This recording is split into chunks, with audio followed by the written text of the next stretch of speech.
রাধে রাধে, নমস্কার। কেমন আছেন সবাই? আশা করছি ভালোই আছেন। আজ বানালাম পনির ভর্তা। চলুন রেসিপিতে যাই।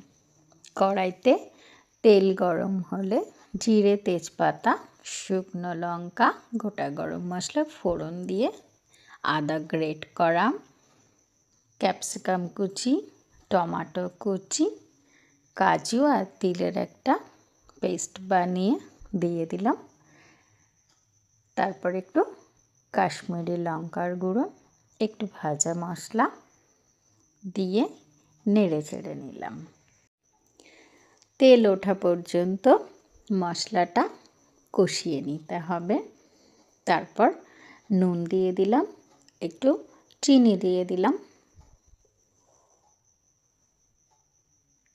আবারও একটু ভালোভাবে নেড়ে চেড়ে নিতে হবে।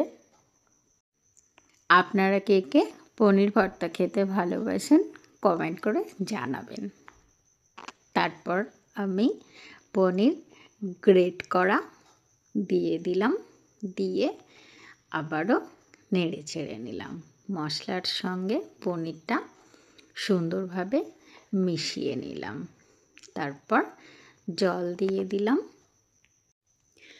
জল দিয়ে ভালোভাবে মিশিয়ে নিলাম।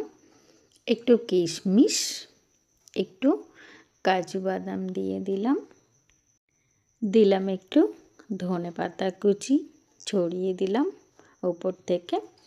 একটু মাখানা দিয়ে দিলাম। তারপর একটু কসুরি মেথি ছড়িয়ে দিলাম ওপর থেকে।